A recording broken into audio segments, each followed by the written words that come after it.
우리를 사랑하시는 주님께서 우리 죄를 사해 주시려고 십자가에 못 박혀 죽으셨다가 사망의 권세를 이기시고 다시 살아나셨습니다. 부활하셨습니다. 예수님이 부활하셨습니다.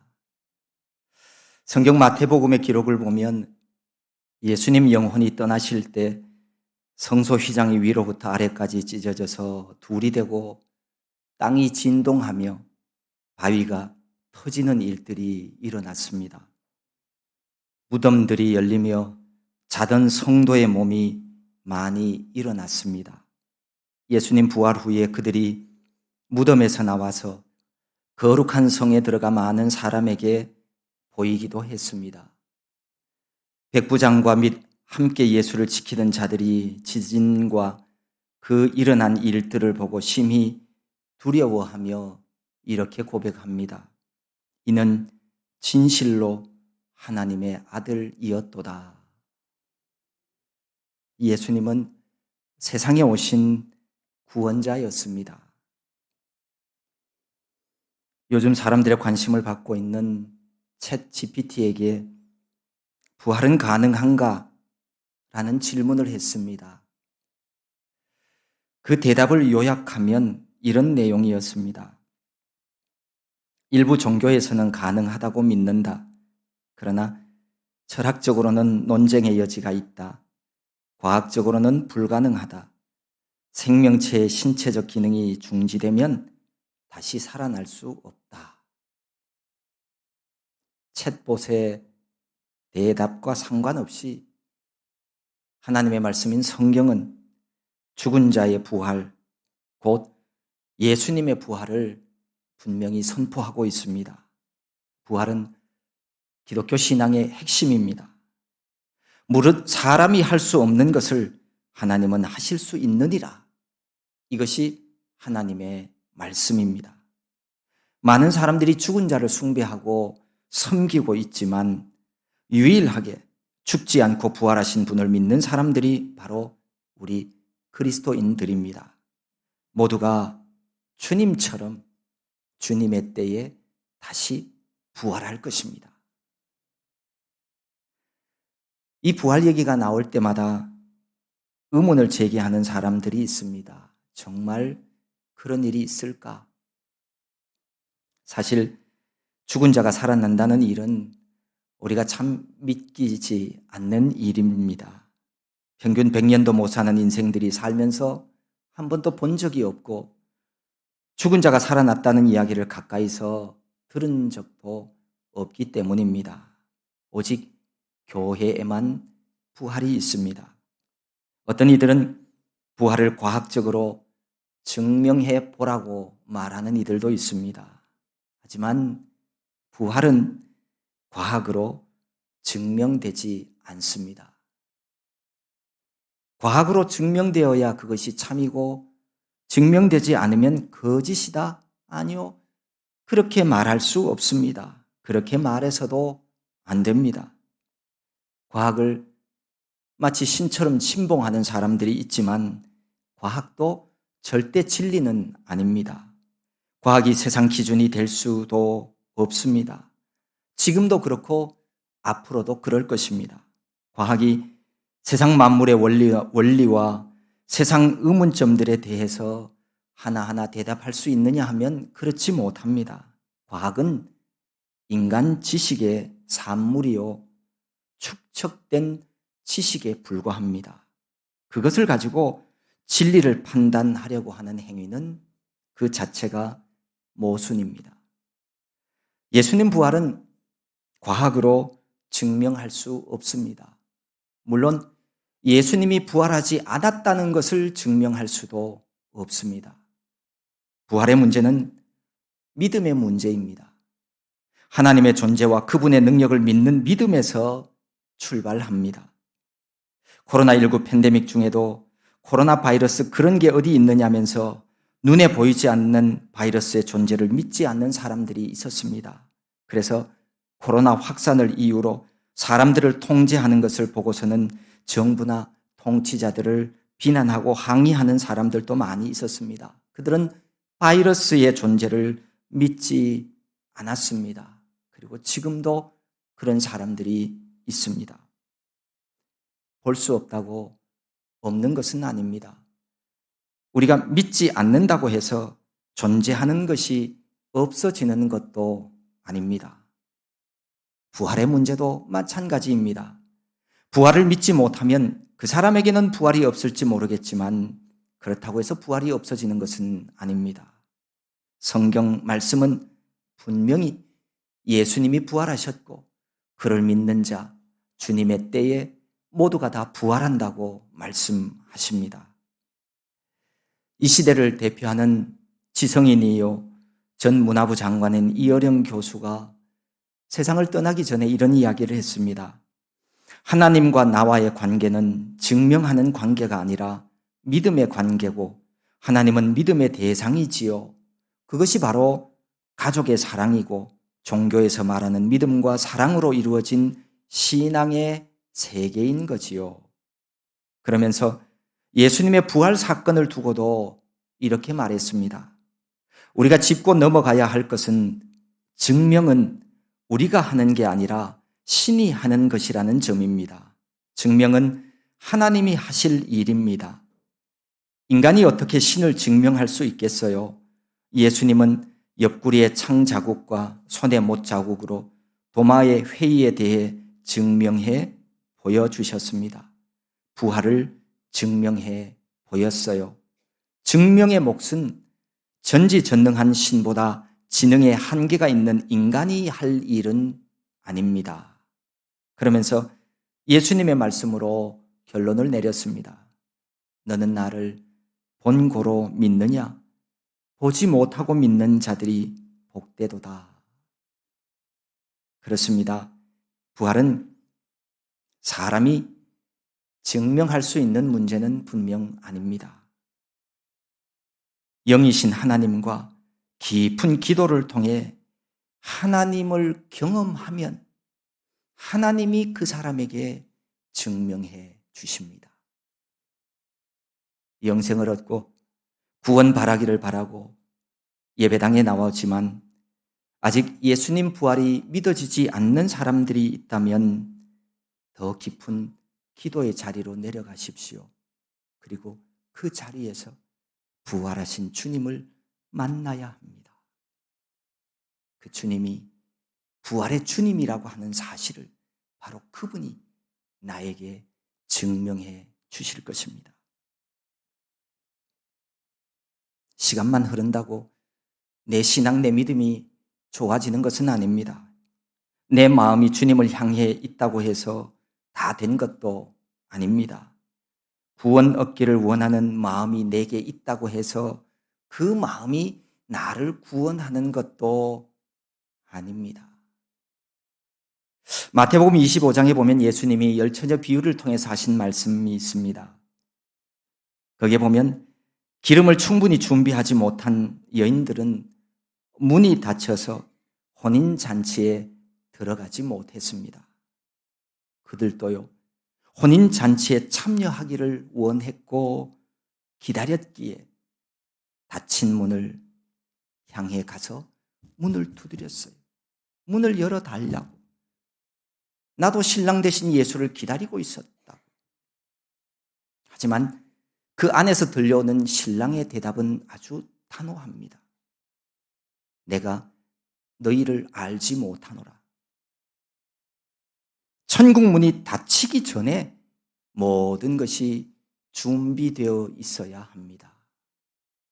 닫힌 후에는 내가 마음이 있어도 그 문이 다시 열리지는 않습니다. 결단하고 결심하며 우리 주님 곁으로 가까이 나오십시오. 하나님을 가까이 하는 사람을 하나님도 가까이 하신다고 말씀합니다. 고난주간을 지나고 부활절이 되어도 내 마음에 감동과 감화가 없다면, 그저 밋밋하고 아무런 감흥이 없다면 나는 하나님께로부터 저만치 멀어진 사람일 수도 있습니다. 내 뜻대로 살지 말고 내 육신의 양식만을 위해서 그렇게 살아가지는 마십시오. 주님과의 만남의 시간을 내 일과 속에 계획하십시오.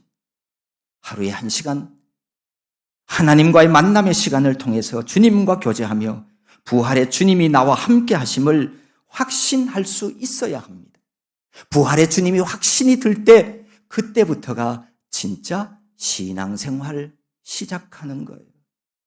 그 이전에는 신앙생활이 아니에요. 그냥 주님을 만나고 싶은 마음만 있을 뿐이에요. 고린도전서 15장에서 주님은 이렇게 말씀하십니다. 그리스도께서 죽은 자 가운데서 다시 살아나셨다 전파하였거늘 너희 중에서 어떤 사람들은 어찌하여 죽은 자 가운데서 부활이 없다 하느냐? 만일 죽은 자의 부활이 없으면 그리스도도 다시 살아나지 못하셨으리라. 그리스도께서 만일 다시 살아나지 못하셨으면 우리가 전파하는 것도 헛것이요 또 너희 믿음도 헛것이며.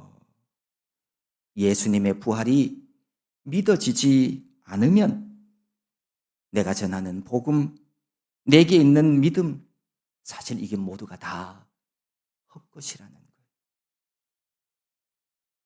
부활이 있어야 합니다.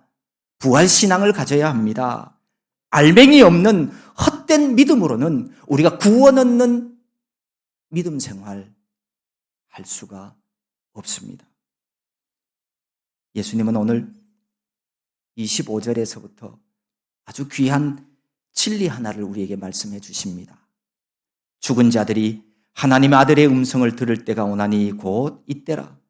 듣는 자는 살아나리라. 아버지 속에 생명이 있는 것처럼 아버지께서는 아들에게도 생명을 주어 그 속에 있게 하셨다. 또한 아들이 곧 인자이기 때문에 아버지께서는 아들에게 심판할 수 있는 권한을 주셨다. 이 말을 한다고 놀라지 마라. 무덤 속에 있는 모든 사람들이 아들의 음성을 들을 때가 올 것이다. 선한 일을 행한 자는 생명의 부활로, 악한 일을 행한 자는 심판의 부활로 나오리라.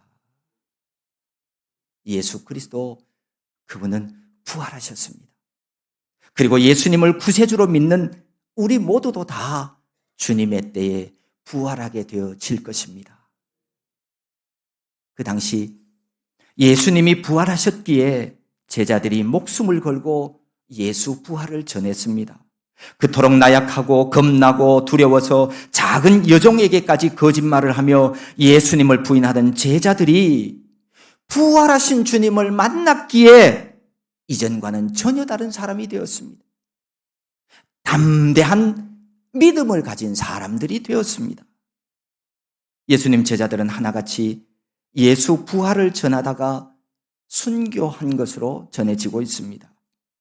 부활하심이 거짓이요 꾸며낸 일이라면 그 거짓말을 위해 자신의 목숨을 바칠 사람은 이 세상에 하나도 없을 거예요.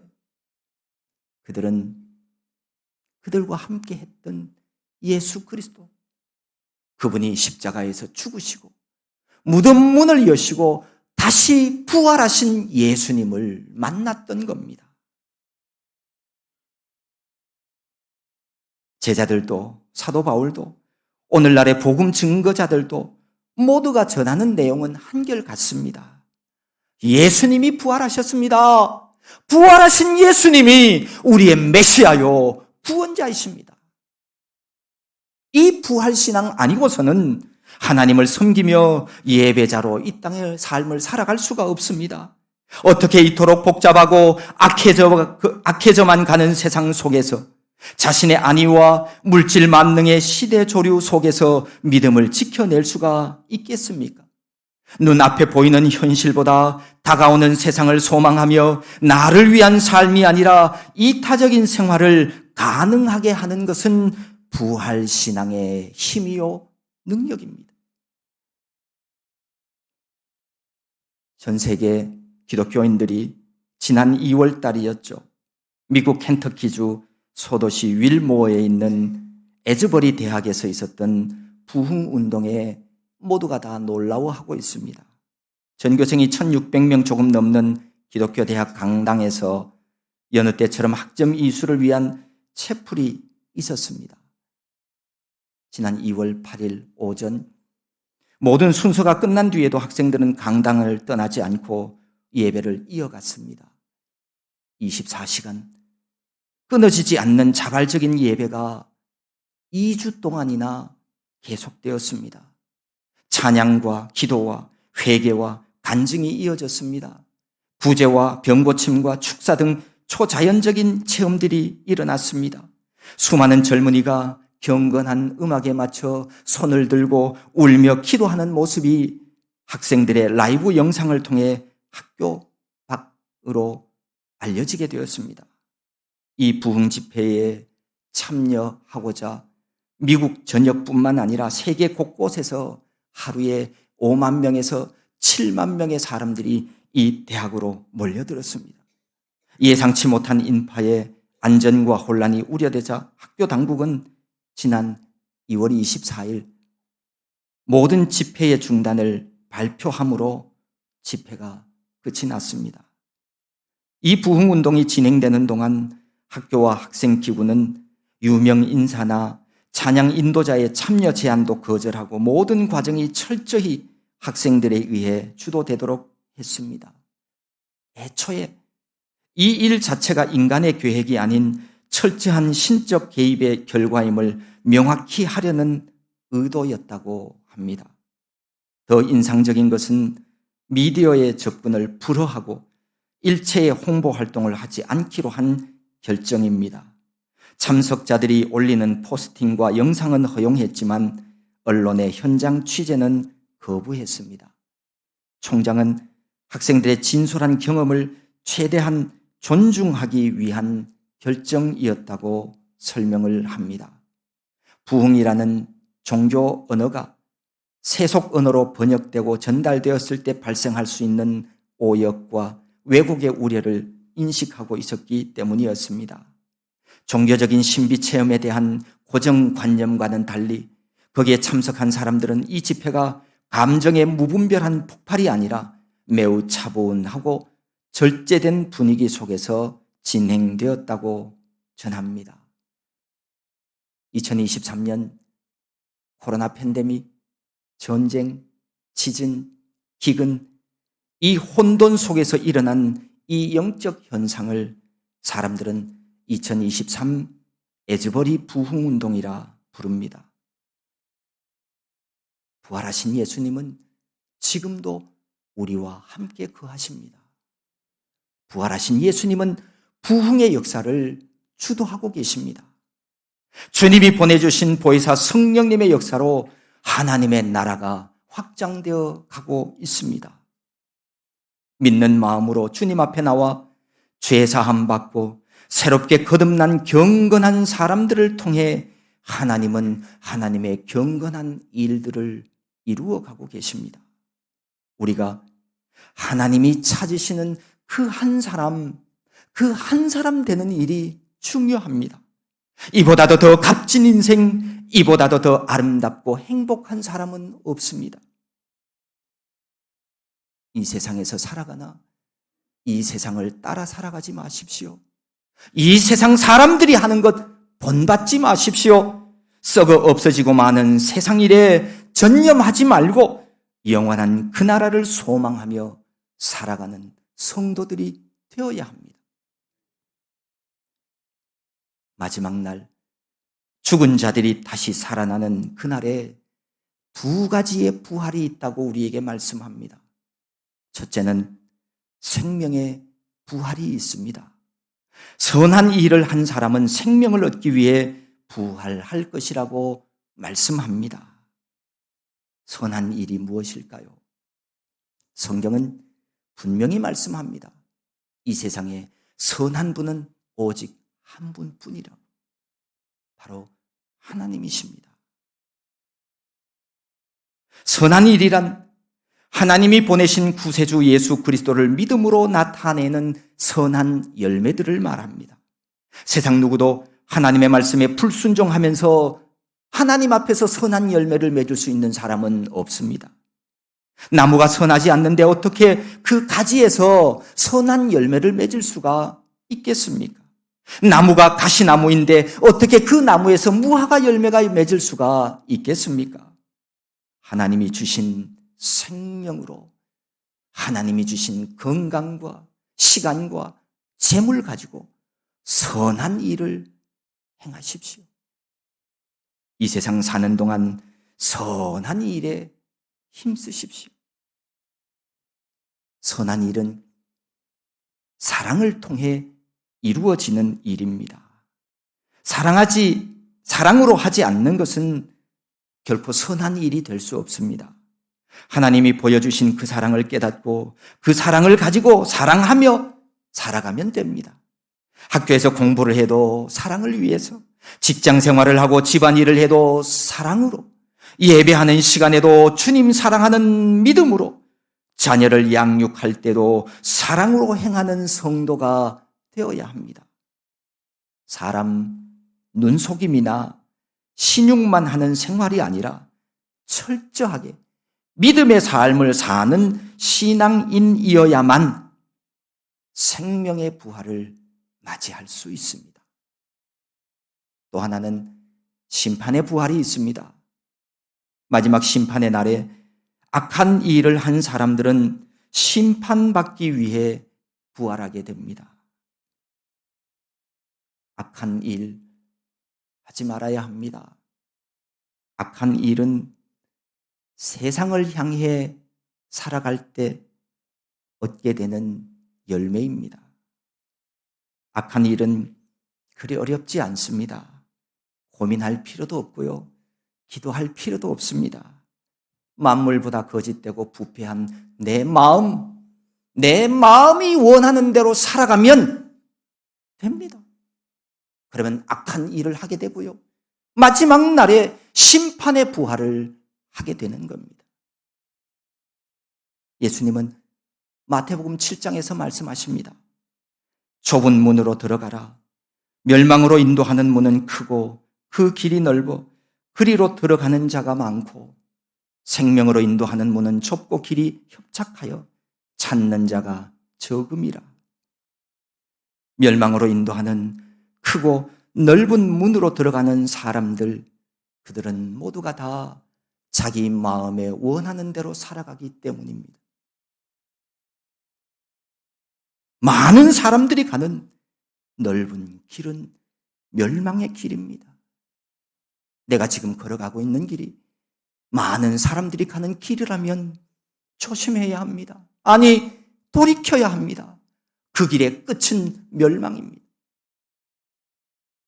공중의 권세 잡은 악한 영은 최후 심판의 날까지 사람들을 유혹하고 속입니다.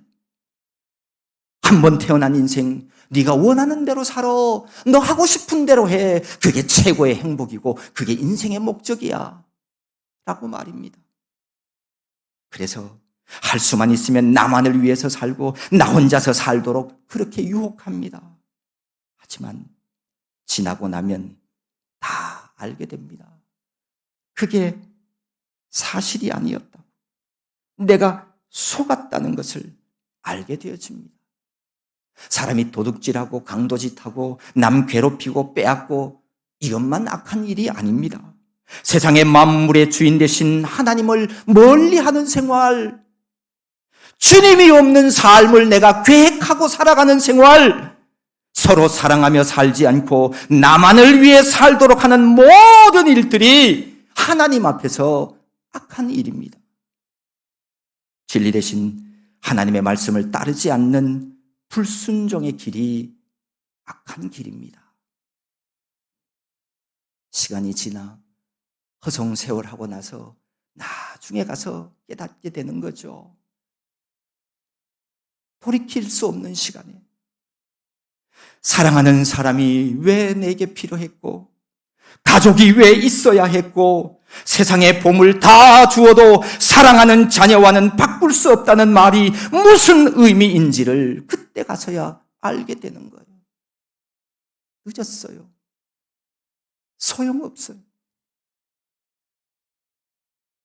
사랑하는 가족이 내가 이 땅의 삶을 살아가는 삶의 원동력이 되고 결혼과 출산을 통해서 자녀들과 함께 이 땅의 삶을 살아가는 일이 하나님이 인생들에게 주시는 큰 복이요 행복이라고 하는 사실을 나중에 가서야 돌이킬 수 없을 때 가서 깨닫게 되는 거예요. 악한 영에 속지 마십시오. 하나님의 말씀 따라 살아가야 합니다. 내가 행하며 살아가는 일들이 악한 일인지 아닌지를 구별할 수 있는 방법이 있어요. 하나님은 야고보서 3장 말씀을 통해서 우리에게 알려주셨어요. 시기와 다툼이 있는 곳에는 혼란과 모든 악한 일이 있습니다. 보기에는 그럴싸해 보여도 시기와 다툼이 있다면 그 일의 열매는 악한 일이에요. 시기와 다툼이 없는 일을 하십시오. 우리는 악한 일을 행함으로 심판받기 위해 부활하는 자가 아니라 영원한 생명을 얻기 위해 부활하는 자가 되어야 합니다. 생명의 부활과 심판의 부활, 이 두 가지 부활은 예수님께서 심판주로 다시 오실 때 이루어지게 됩니다. 부활신앙이 무너지면 믿음의 집을 든든히 세우는 일은 불가능하게 됩니다. 부활은 사람이 증명해 보여줄 수 있는 것도 아니고 지식이나 학문으로 설명할 수도 없습니다. 부활은 생명의 주인이신 하나님의 섭리로 이루어지는 것입니다. 예수님은 요한복음 6장에서 이렇게 말씀하십니다. 내 아버지의 뜻은 아들을 보고 믿는 자마다 영생을 얻는 이것이니 마지막 날에 내가 이를 다시 살리리라 하시리라.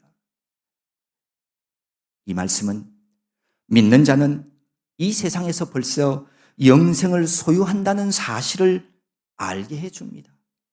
또한 최후 종말에도 부활의 형태로 영생을 얻게 된다는 말씀입니다. 그렇습니다. 부활하신 예수 그리스도를 나의 주, 나의 하나님으로 믿는 여기 있는 우리 모두는 이미 영생을 얻은 사람들입니다. 구원 얻은 사람답게 살아가야 합니다. 사도신경 신앙 고백처럼 살아있는 자와 죽은 자를 심판하러 오심과 몸이 다시 사는 것과 영원히 사는 것을 믿고 고백하며 저 하늘의 소망 가지고 살아가는 성도들이 다 되어야 합니다. 여기 우리 모두가 나 위에 죽으시고 부활하신 예수님께 날마다 감사 찬송하며 주님이 원하시는 선한 일을 행함으로 생명의 부활에 다 참여할 수 있는 저와 여러분 모두가 될 수 있기를 소망합니다.